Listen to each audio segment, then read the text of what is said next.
Anybody called Neil McFarlane ranks high in my books, I'll tell you that. But anybody who runs the magnificent rail system on which we all travel while we're up here in Portland needs to give him an extra big thanks. He's the general manager. He's the guy who makes the trains run on time. Well, what better introduction could you ask for than that, Neil? Come on up. Jake, thank you very much. And to all of you, a really warm welcome from those of us who are pleased to help sponsor this event here in Portland, Oregon, one of America's best cities, no question.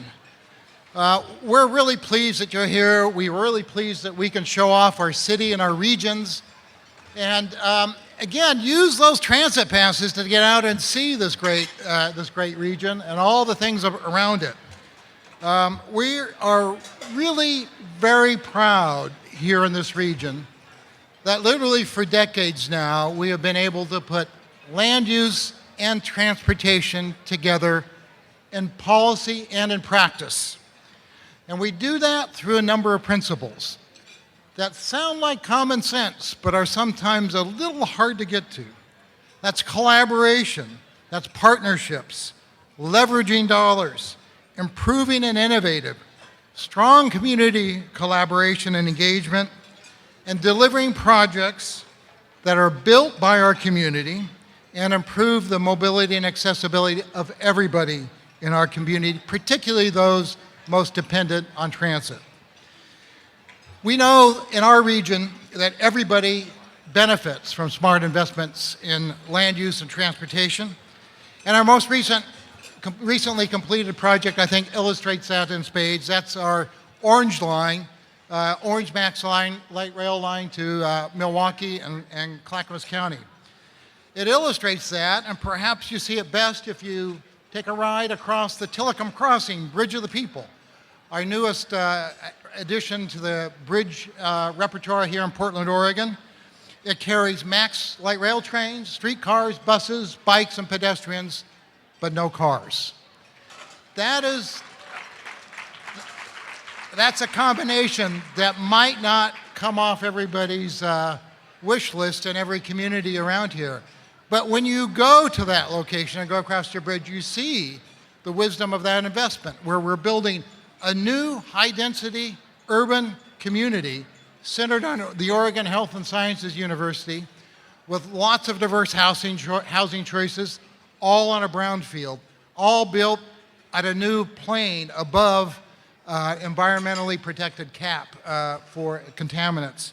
It's indeed a reuse of a very special piece of parcel, and transit and land use came together in this region, together with partnerships to make that happen. So what I would also say about the Orange Line, our latest project, is that it was the largest investment that we know of a transit project in cycling and pedestrian connections and really building total community around this light rail line. So we have seen our projects and our system as much more than getting from point A to point B. It really is a tool to build a great community, and I think you'll see that as you travel with that free transit pass around this community. So looking back, we've had the opportunity of actually trying and perfecting some of these techniques over the last few decades. As a result of our lineage linking land use and transportation, we're proud to say that right now, transit ridership in this region is the 9th per capita in the country. And that's pretty darn good for a region that is 24th in population and is one of the sort of newer Western cities springing up around us. We're also proud that 77% of our riders are indeed choice riders. We provide great service to those who don't have a choice, but we provide a service that people can choose to use in an environmentally friendly way. But certainly, no question, like other regions around the country, we are facing our set of challenges. We came out of the Great Recession with a roar.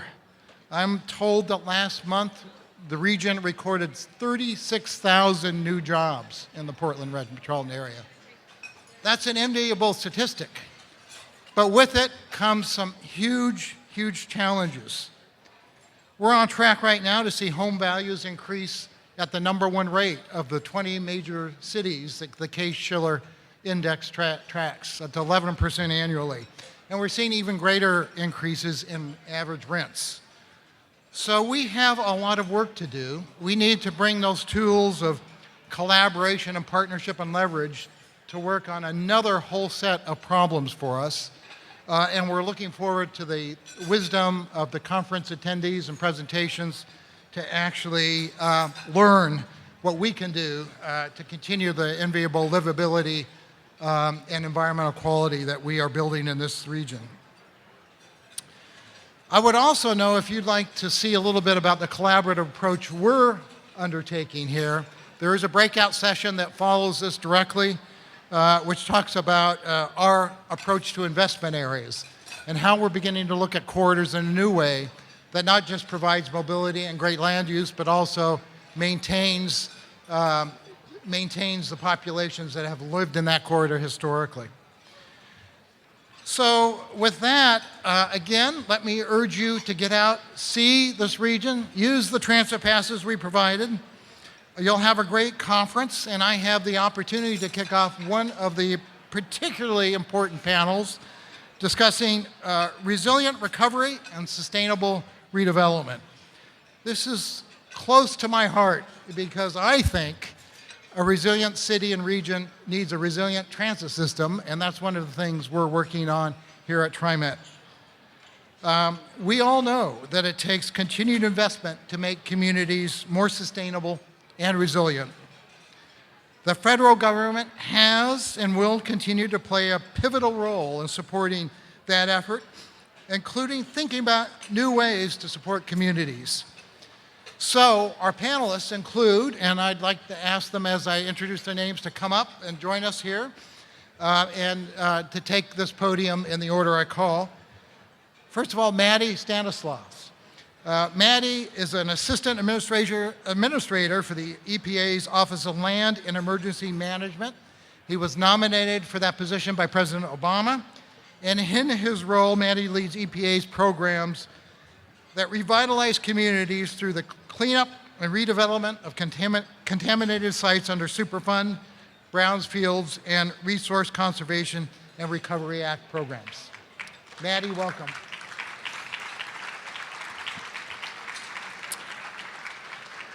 Second, I'd like to introduce Michelle Perzada.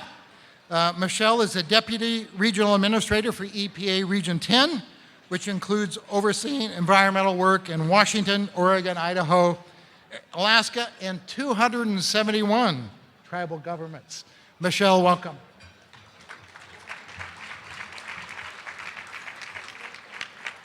And finally, I'd like to introduce Danielle Aragoni. Danielle is Acting Director of HUD's Office of Economic Resilience. Like our two other panelists, she has a lengthy resume, but what stands out for me is that she is clearly focused on strengthening federal investments and more sustainable outcomes. With that, please welcome our panelists. And Maddie, would you like to start off? So, I run the Brownfields program, but here's what I hope to achieve in my talk today. How do the strategies and lessons learned in Brownfields redevelopment inform smart growth? How can the Obama administration's efforts to advance sustainability be the foundation for restoring the interconnectivity of communities? Does it offer promise for addressing inclusive economic development and inequity? And can it even chip away at the deeply stratified political and community discourse in America? I hope to address the first three questions in the affirmative. The last, I'll leave it up to you to see whether I've taken a shot at chipping away at that question.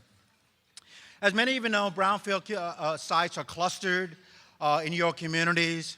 They're in downtowns of America, represents the vibrancy of the past, but particularly in the weakest communities that represent blight and disinvestment that represent poverty and unemployment.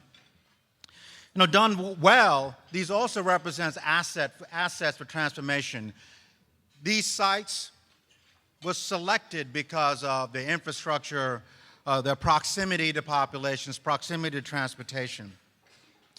Done poorly, particularly single project, disconnected, access-driven projects can continue to divide and perpetuate communities, can continue to not address the underlying conditions of systematic failure and poverty.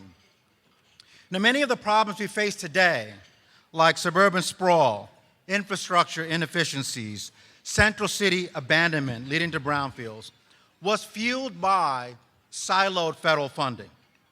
In some cases, the federal government perpetuated the isolation of neighborhoods.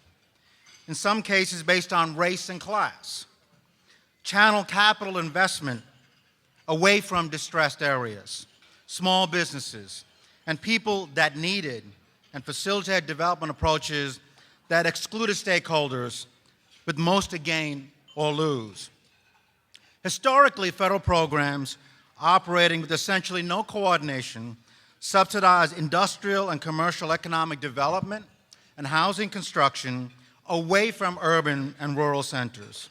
Private investment followed the federal government's lead.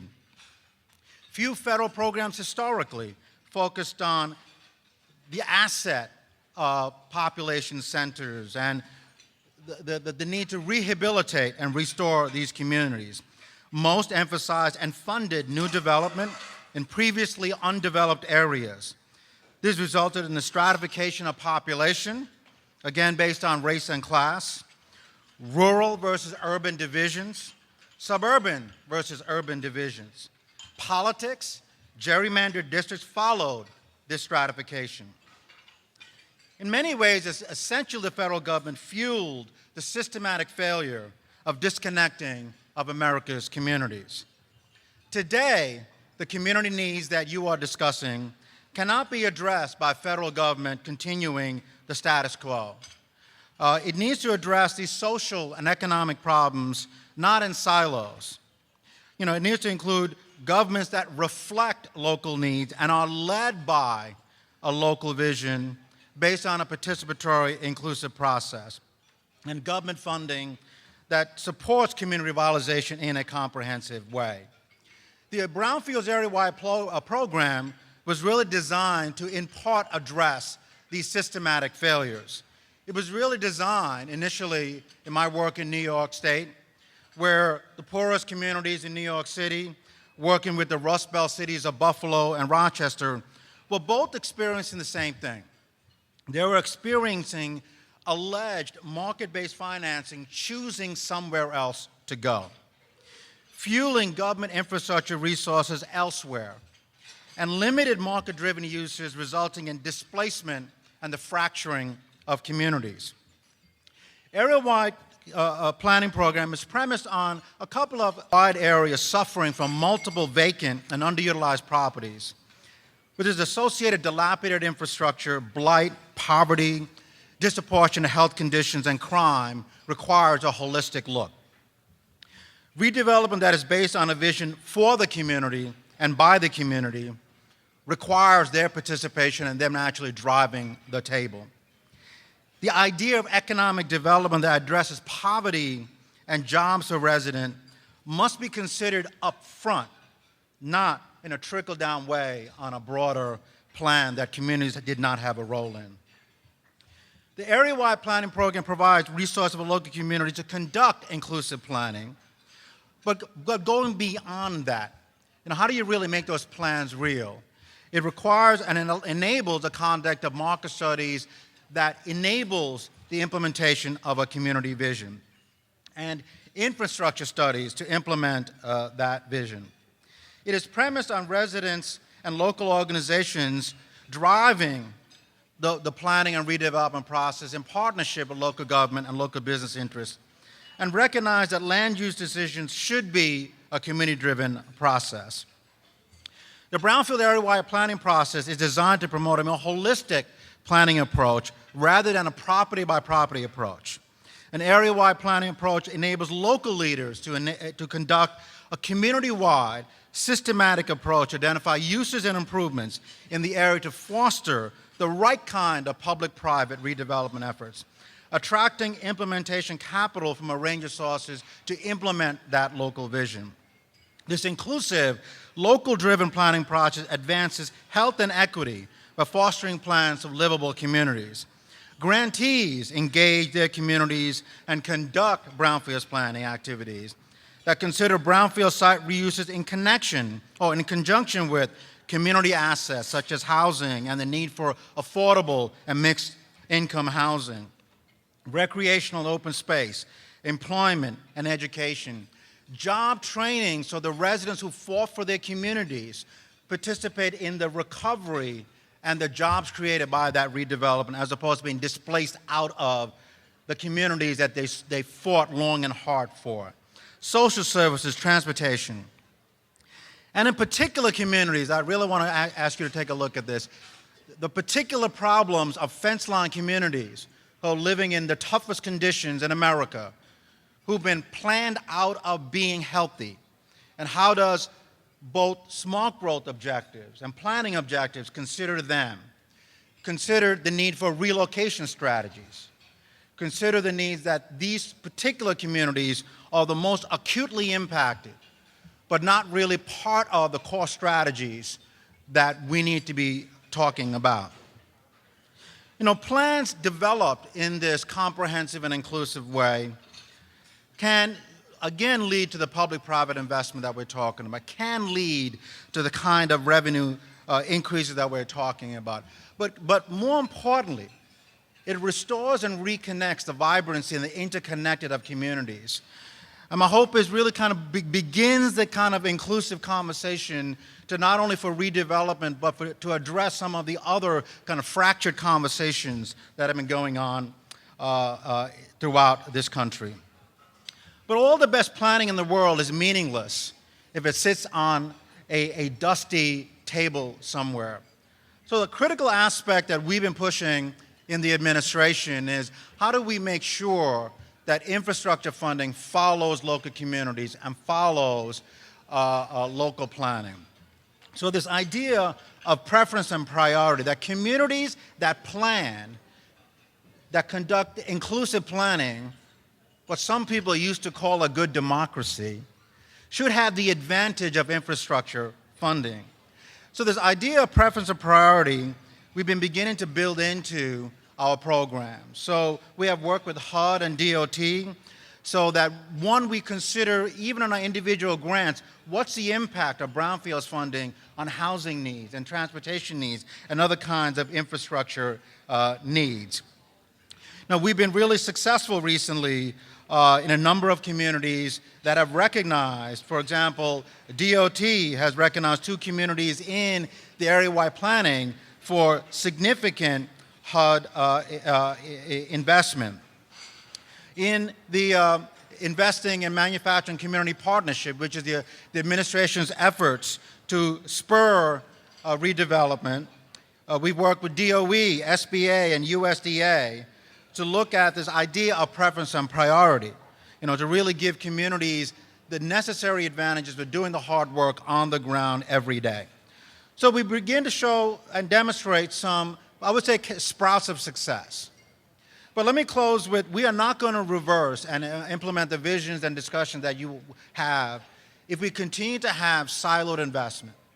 And we could all say, I've met the brownfield criteria for funding, the transportation criteria for funding, the housing criteria for funding, and we'll continue to perpetuate the disconnect of communities. So what we're trying to do is to tie all funding to a demonstration of inclusive planning, all funding to demonstrate the connection between transportation, housing, brownfields, and other kinds of investment of funding. So we're trying to push it hard inside, but if you all think it's a great idea, I would say love letters from you all, and maybe not so much love letters, really pushing us about the value-added proposition that government cannot continue to divide communities by continuing to fund in silos. And from my perspective, it is a terrible excuse to say I have statutory criteria. But we've been able to figure out, with the statutory criteria, how do we incentivize and enable and support communities based on planning. It's something that we can and must do that is built into our statutory criteria. There is no excuse. But you all making the pitch throughout the administration is what I ask you to do. Is my hope and the hope of the Obama administration to really institutionalize this before I leave the door, roughly about a year from now. But thank you all, and I'm looking forward to further conversations.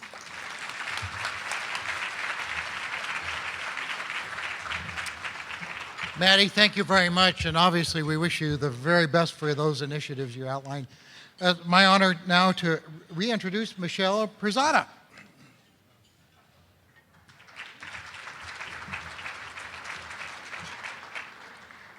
Thank you. Hello again. I'm excited to be here today to talk with you about EPA's efforts to make a visible difference in communities, and I'm going to spend just a few minutes with you today on that topic. Our administrator, Gina McCarthy, has made it very clear that she wants to see EPA listening to communities. She wants us to hear what the biggest challenges are from you to the health of your people and natural resources, and she has prioritized our work to work with disadvantaged communities. EPA is making a concerted effort to work with vulnerable populations and disadvantaged communities throughout the United States, and we're calling this initiative Making a Visible Difference in Communities. Last year, our 10 regional offices identified 50 places around the country that faced particularly tough environmental and public health challenges. And these communities range from places from neighborhoods in Detroit to Denver, Las Vegas, Atlanta, and smaller towns in Louisiana, Washington, New Mexico, and also many tribal communities and U.S. territories, including our Alaska Native villages. Here in Region 10, which is where I'm based, our efforts cover a variety of topics.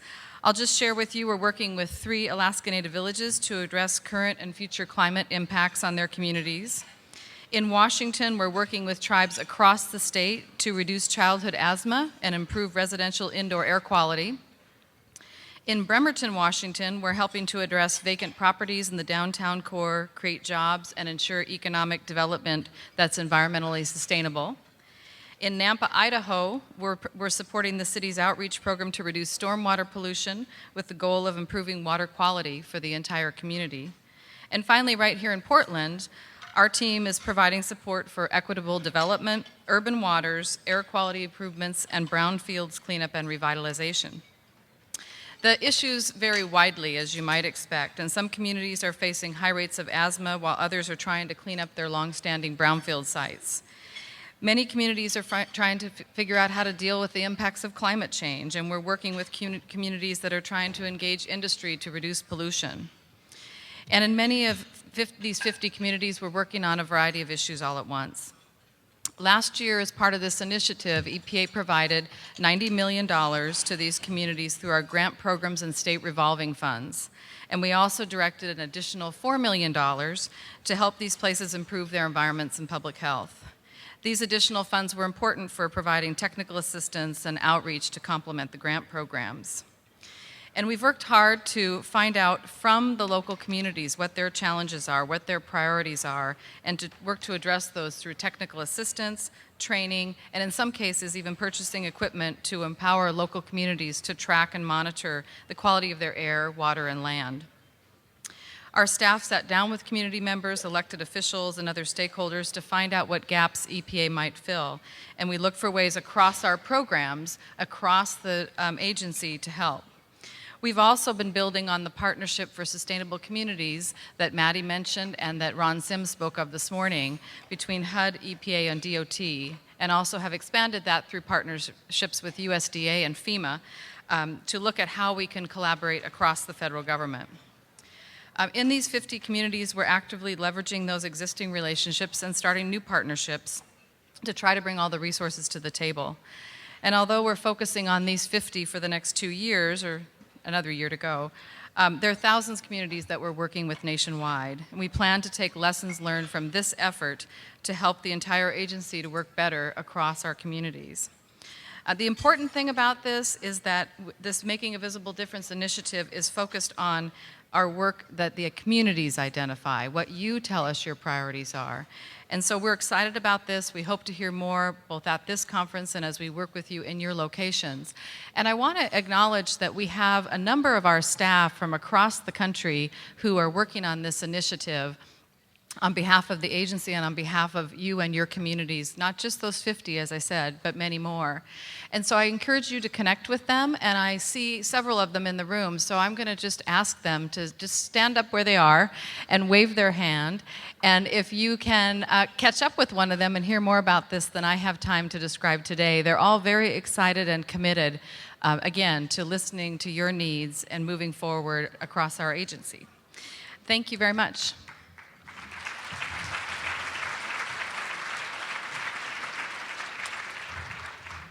Michelle, thank you very much, and it's a great pleasure to be working with Region 10 in many, many areas. So, Danielle? Thanks. Thanks for having me here today. I'm really happy to be here representing HUD to speak a little bit about our National Disaster Resilience Competition. This was a really innovative and sort of unique opportunity that we had to spend $1 billion in community development block grant funds, that's specifically disaster recovery funds. This was money that was unexpended from the Hurricane Sandy allocation, and we were able to pull it back and do something pretty unique and interesting with it that I'm happy to talk to you all about here today. So just for those of you who might not be intimately familiar with the program, the National Disaster Resilience Competition was making available money on a competitive basis that is typically awarded by formula to 67 applicants, potential applicants. They were primarily states, 48 states, plus 17 cities and counties. In order to qualify for this funds, you had to have had presidentially declared disasters in 2011, 12, or 13. There was a small set aside for New York State, New York City, and New Jersey. The process launched in September of 2014, and we just announced winners last month. So you can tell by doing the math, it was a long process. It was a 12-month process for applicants, plus a few months for review and things like that. And really the purpose of the competition was to help communities who've experienced past disasters to recover from those disasters with an eye to future climate-related risks. This meant that the qualifying disaster had to be the starting point for the discussion, but the applicants really had to look beyond that specific incident to think more broadly about the recovery process, and with a particular focus, I would say, on low and moderate income folks and vulnerable populations. A really key and important part of this process was our partnership with the Rockefeller Foundation. We at HUD have limited ability to provide technical assistance to applicants. We can do webinars and sort of general information in that way. But we invited Rockefeller Foundation to partner with us to do very direct and deep engagement technical assistance with all applicants over the course of the year-long process. They invested about $8 million in technical assistance over the course of that time, and I think they've seen it really as an extension of their previous investments and ongoing investments in resilience. And for that, we are very grateful. You may not necessarily think that HUD is a big player in the disaster recovery space, but in fact, we have been allocated more than $43 billion since 2005 to support communities. So this really does sort of put it right within our bailiwick to be engaging with communities on how they're recovering from disaster, but again, doing so with an eye to climate risk. So this is a quick map of the eligible applicants. Nevada and South Carolina were not eligible. They had the good fortune of not having presidentially declared disasters in those affected years. But there are several other small and local governments, city and county governments, as well as Puerto Rico and the District of Columbia that were eligible. As I mentioned, the application process was a relatively long one. It was purposefully divided into two phases. The first one was about 6 months long. We called it the framing phase, phase one. What we wanted communities to do was not come into HUD with a laundry list of projects that they had had on the books for 30 years, that they saw this as an opportunity to fund. Rather, we really wanted them to step back from the project level discussion and think more broadly about what does resilience mean to them. We asked communities to, again, start from the disaster, but use as universal a definition of resilience as they could. Social resilience, economic, environmental, community. And that really took some time. We were asking folks to do things they hadn't done before. So that first phase was about 6 months, the framing phase. Applications came in, we provided feedback. 40 communities were selected to participate in phase 2, which is where we asked them to come back in with project proposals. And again, Rockefeller was there along their side at every step of the way. We had several goals for the competition. I won't read this verbatim. I think really the key ones were to adopt a forward-looking risk analysis. We wanted to put the most current and effective and appropriate climate data in the hands of applicants so that they could map that against the risks that they already knew and understood, engage community members in about what those solutions might look like. We also really wanted to leave a legacy with this program. We knew that this is a unique opportunity. $1 billion doesn't fall from the sky every day. And it's a lot of money, and it certainly got the attention of a lot of people, but it really pales in comparison when you think about the amount of money that states and localities spend every year on infrastructure decisions, housing, transportation, environmental remediation. All of those opportunities for investments are a way for a community to enhance their resilience. So we really utilized this process and thought about this process as a way to help them change their approach and leave behind a better understanding of the risks and their strategies that they could use, whether or not they got a HUD award, frankly. The other important piece that we built into this competition was the notion of long-term commitment. So there was a bit of a pay-to-play element here. What we really asked all applicants to do in phase 1 and in phase 2 was to show us that they were able to commit to some long-term resilience-enhancing action. That could be the adoption of a new plan, of new building codes. It could be the creation of a chief resilience officer, which is what some communities did. We want them to put in place something that, again, was going to live beyond the competition and help make their communities more resilient going forward. Engaging stakeholders was a really key part of this. I think, again, we wanted folks to go out to the community to help understand how they defined resilience, how they perceived their risks, and what some of those solutions might be. Leveraging investments was very important. We were awarded quite a lot of points based on the degree to which applicants themselves could find their own resources to sort of complement HUD's investment and to, again, indicate their own level of support for ensuring that these projects were going to be successful. The grantees were announced last week. These are them, mapped on a map of the US. These were announced January 21st by Secretary Castro. There were 13 awardees in total. Grants range from $15 million to $176 million. And here's a list of what those distributions look like. There are 8 states and 5 local governments, which I think is really wonderful, given that there were 17 eligible local governments to apply, and 5 of them were successful ultimately. There were about 50 states and larger entities that were eligible, and about 8 of them were successful. So good showing from the local governments, which was wonderful. Some of the really unique features that were incorporated into the projects ran the gamut. We really wanted, again, folks to think broadly about what their resilience needs look like. And we were so pleased to see the diversity of issues that came up. Some communities are using these funds to resettle away from vulnerable areas. There's a lot of grid infrastructure that's a part of this. A lot of the disasters, the qualifying disasters, were floods, so it made sense that water-oriented solutions were a part of that. But a lot of them took it to the next level, and they made that about an economic development strategy, about a workforce component.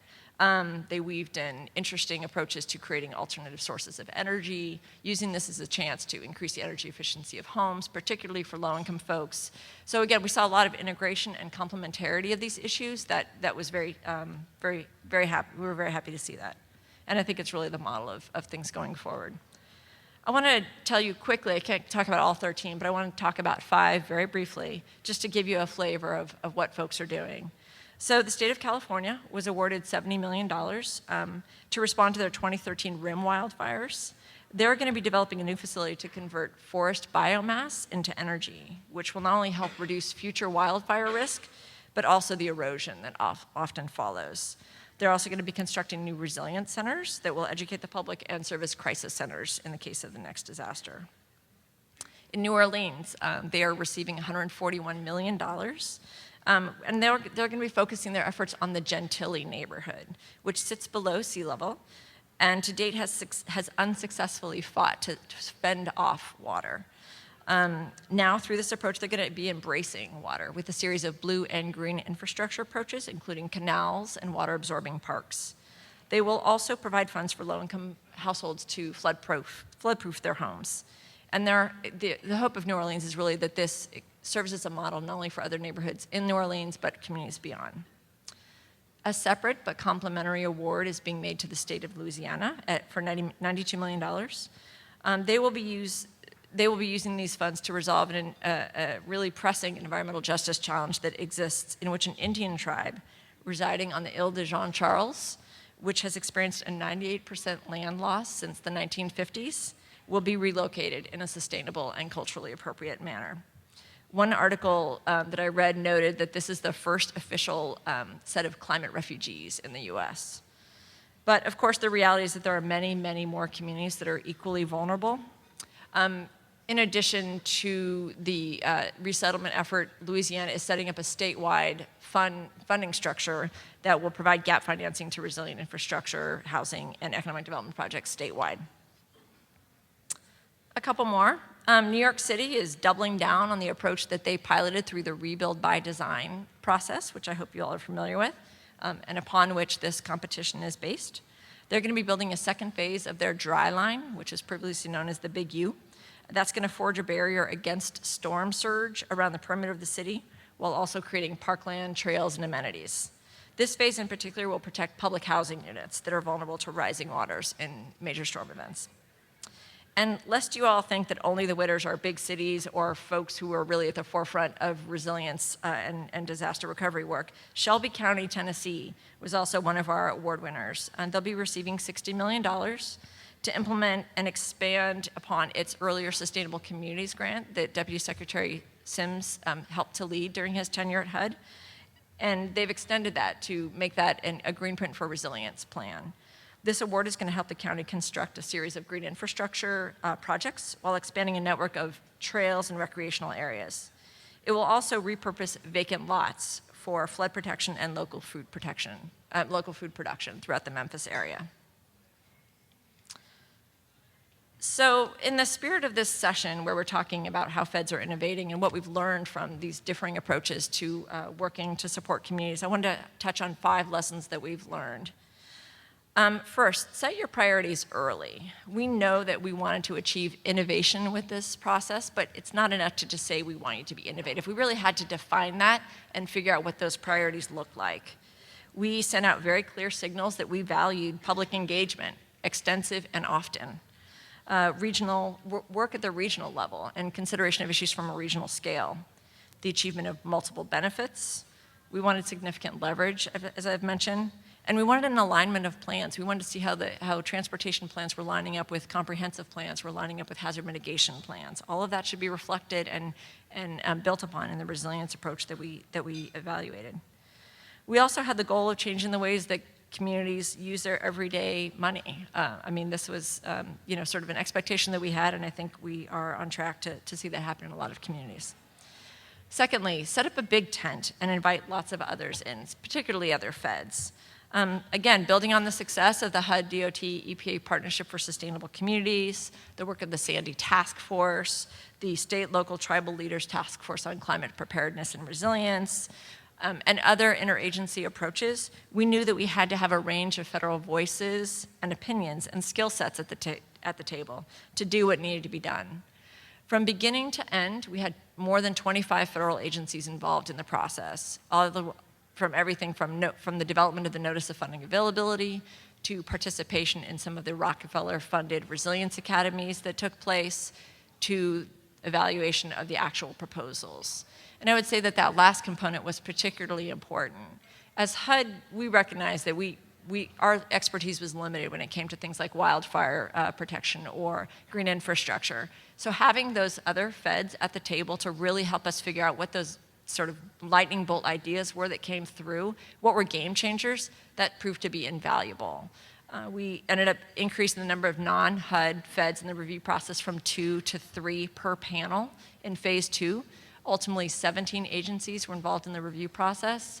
And in the final phase, that meant more than 30 individuals were sitting around the table with their HUD colleagues to make these decisions or recommendations. That ranged from FEMA to EPA to DOT, NOAA, USDA, you name it.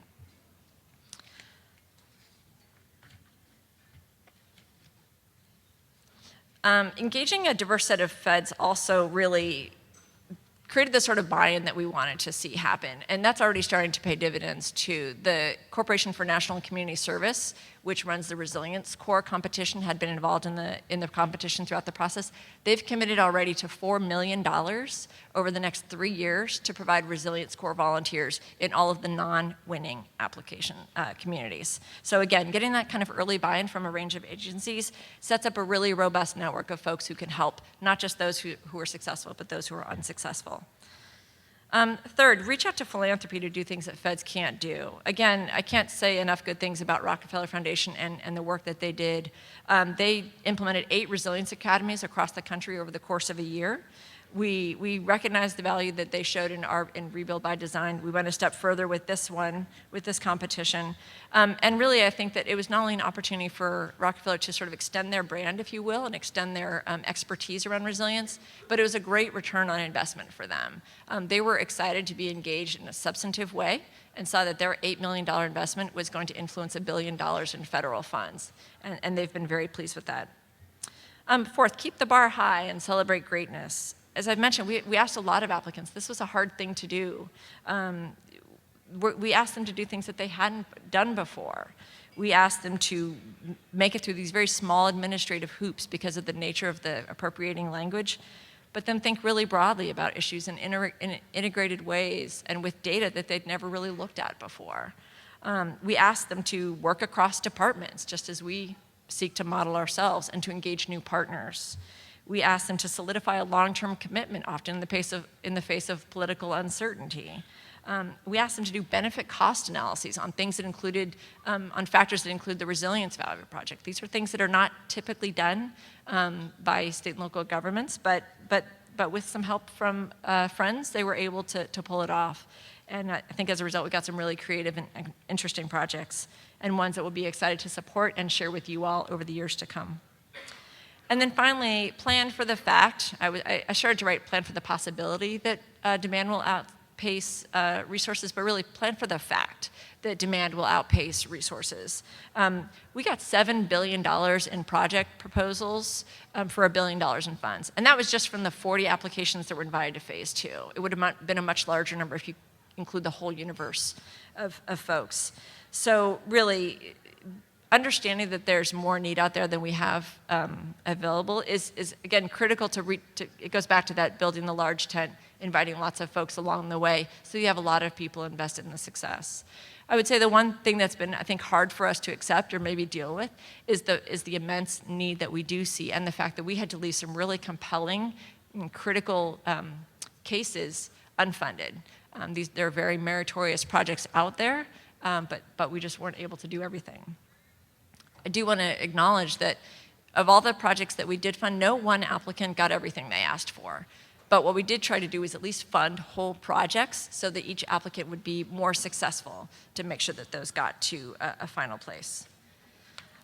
We have lots of information available on the web about this competition, and I think that this PowerPoint slide will be available afterwards. But really, do take a look at our grantee profiles booklet in particular that has extensive explanation about the projects, has a list of the long-term commitments that each of the grantees made, as well as who their key partners are. And again, I would invite all of you really to think about what are ways you can be supportive not only to these applicants, but to the broader field of resilience now that the folks have gone through the hard work of figuring out what that looks like for them. Thank you very much.